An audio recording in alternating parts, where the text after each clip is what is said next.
Pelo sinal da Santa Cruz, livrai-nos Deus nosso Senhor dos nossos inimigos. Em nome do Pai, do Filho e do Espírito Santo. Amém. Vinde, Espírito Santo, enchei os corações dos vossos fiéis e acendei neles o fogo do vosso amor. Enviai o vosso Espírito, Senhor, e tudo será criado, e renovareis a face da terra. Oremos. Ó Deus, que instruístes os corações dos vossos fiéis com a luz do Espírito Santo, fazei que apreciemos retamente todas as coisas, segundo o mesmo Espírito, e gozemos sempre de suas consolações. Por Cristo Senhor nosso. Amém. Ó Maria concebida sem pecado, rogai por nós que recorremos a vós. Evangelho de São João, capítulo 11, versículos de 1 a 44. Lázaro caiu doente em Betânia, onde estavam Maria e sua irmã Marta. Maria era quem ungira o Senhor com o óleo perfumado e lhe enxugara os pés com os seus cabelos. E Lázaro, que estava enfermo, era seu irmão. Suas irmãs mandaram, pois, dizer a Jesus: Senhor, aquele que tu amas está enfermo. A estas palavras, disse-lhes Jesus: Esta enfermidade não causará a morte, mas tem por finalidade a glória de Deus. Por ela será glorificado o Filho de Deus. Ora, Jesus amava Marta, Maria, sua irmã, e Lázaro. Mas embora tivesse ouvido que ele estava enfermo, demorou-se ainda 2 dias no mesmo lugar. Depois, disse a seus discípulos: Voltemos para a Judeia. Mestre, responderam eles, há pouco os judeus te queriam apedrejar, e voltas para lá? Jesus respondeu: Não são 12 as horas do dia? Quem caminha de dia não tropeça, porque vê a luz deste mundo. Mas quem anda de noite tropeça, porque lhe falta a luz. Depois destas palavras, ele acrescentou: Lázaro, nosso amigo, dorme, mas vou despertá-lo. Disseram-lhe os seus discípulos: Senhor, se ele dorme, há de sarar. Jesus, entretanto, falara da sua morte, mas eles pensavam que falasse do sono como tal. Então Jesus lhes declarou abertamente: Lázaro morreu. Alegro-me por vossa causa, não por ter estado lá, para que creiais, mas vamos a ele. A isso Tomé, chamado Dídimo, disse aos seus condiscípulos: Vamos também nós, para morrermos com ele. À chegada de Jesus, já havia 4 dias que Lázaro estava no sepulcro. Ora, Betânia distava de Jerusalém cerca de 15 estádios. Muitos judeus tinham vindo a Marta e a Maria para lhes apresentar condolências pela morte de seu irmão. Mal soube Marta da vinda de Jesus, saiu-lhe ao encontro. Maria, porém, estava sentada em casa. Marta disse a Jesus: Senhor, se tivesses estado aqui, meu irmão não teria morrido. Mas sei também agora que tudo o que pedires a Deus, Deus tu concederá. Disse-lhe Jesus: Teu irmão ressurgirá. Respondeu-lhe Marta: Sei que há de ressurgir na ressurreição no último dia. Disse-lhe Jesus: Eu sou a ressurreição e a vida. Aquele que crê em mim, ainda que esteja morto, viverá. E todo aquele que vive e crê em mim, jamais morrerá. Crês nisto? Respondeu ela: Sim, Senhor, eu creio que tu és o Cristo, Filho de Deus, aquele que devia vir ao mundo. A estas palavras, ela foi chamar sua irmã Maria, dizendo-lhe baixinho: O mestre está aí e te chama. Apenas ela o ouviu, levantou-se imediatamente e foi ao encontro dele. Pois Jesus não tinha chegado à aldeia, mas estava ainda naquele lugar onde Marta o tinha encontrado. Os judeus que estavam com ela em casa, em visita de pêsames, ao verem Maria levantar-se depressa e sair, seguiram-na, crendo que ela ia ao sepulcro para lhe chorar. Quando, porém, Maria chegou onde Jesus estava e o viu, lançou-se aos seus pés e disse-lhe: Senhor, se tivesses estado aqui, meu irmão não teria morrido. Ao vê-la chorar assim, como também todos os judeus que a acompanhavam, Jesus ficou intensamente comovido em espírito. E, sob o impulso de profunda emoção, perguntou: Onde o pusestes? Responderam-lhe: Senhor, vinde ver. Jesus pôs-se a chorar. Observaram, pois, por isso os judeus: Vede como ele o amava. Mas alguns deles disseram: Não podia ele, que abriu os olhos do cego de nascença, fazer com que este não morresse? Tomado novamente de profunda emoção, Jesus foi ao sepulcro. Era uma gruta, coberta por uma pedra. Jesus ordenou: Tirai a pedra. Disse-lhe Marta, irmã do morto: Senhor, já cheira mal, pois há 4 dias que ele está aí. Respondeu-lhe Jesus: Não te disse eu, se creres, verás a glória de Deus? Tiraram, pois, a pedra. Levantando Jesus os olhos ao alto, disse: Pai, rendo-te graças, porque me ouviste. Eu bem sei que sempre me ouves, mas falo assim por causa do povo que está em roda, para que creiam que tu me enviaste.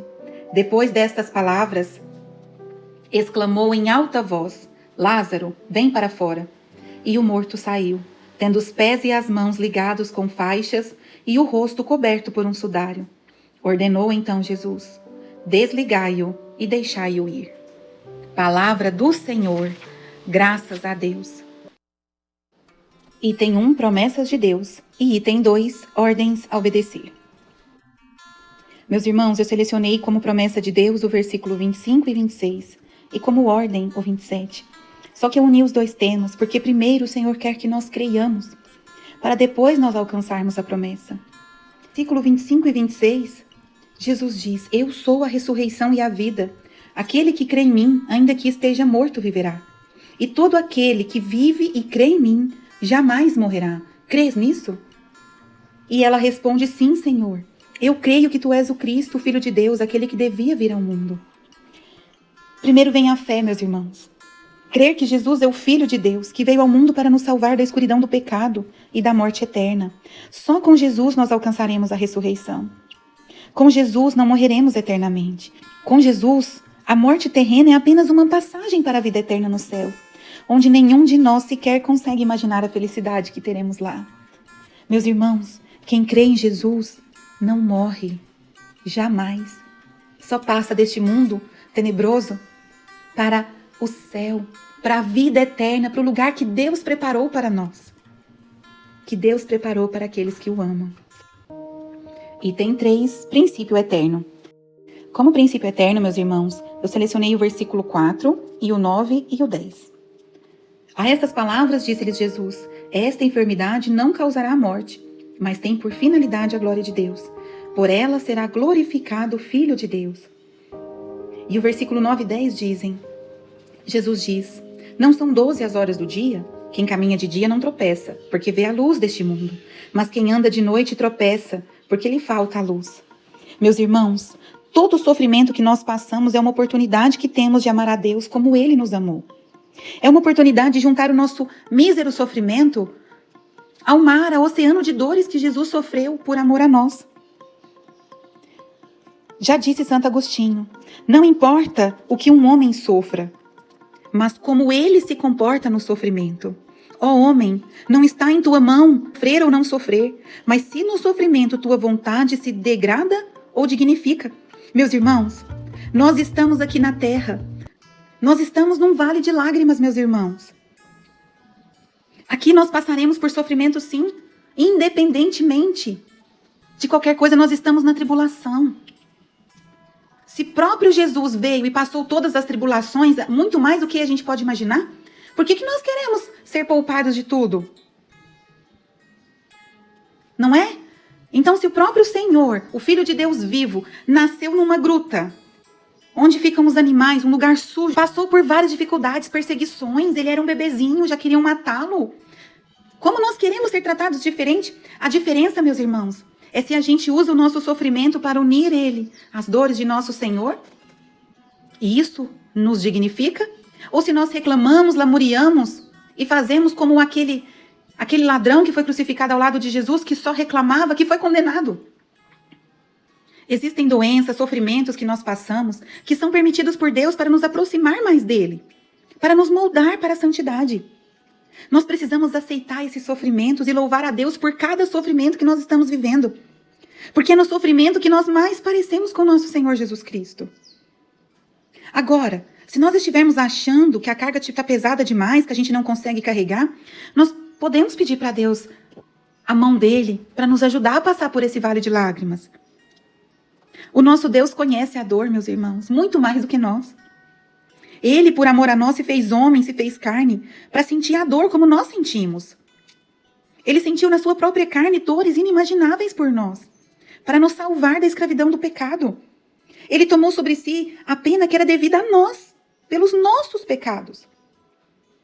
Nós não podemos pecar mais, meus irmãos, e nós temos que aceitar todo o sofrimento que vier. louvando e agradecendo a Deus pela oportunidade de parecermos um pouquinho com o Filho dele, com o nosso Senhor Jesus Cristo. Nós precisamos fugir do pecado como fugimos de situações que podem matar o nosso corpo. Quem é doido, né? Vamos falar assim, quem que é doido de pular de um prédio de 20 andares? Ninguém pula. Porque o corpo morre. Mas o pecado mata a nossa alma. E a nossa alma é eterna, meus irmãos. Meus irmãos, esse é o momento especial nosso com Deus.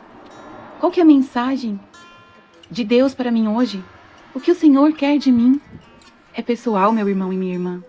A palavra de Deus, ela nos toca pessoalmente onde nós mais precisamos mudar. O que Deus quer de mim com a palavra de hoje?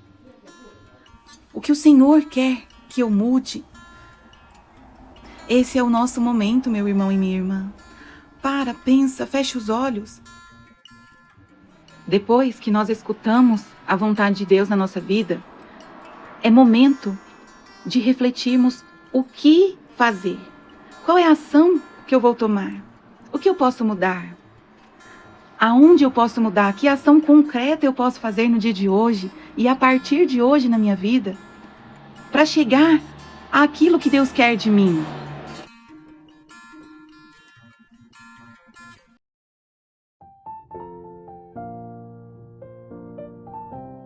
E agora deixe seu pedido de oração logo abaixo nos comentários. Gostou do nosso vídeo? Então nos ajude a levá-lo a mais pessoas. É só clicar no ícone curtir logo abaixo, se inscrever no canal e ativar o sininho para receber as notificações. Muito obrigada!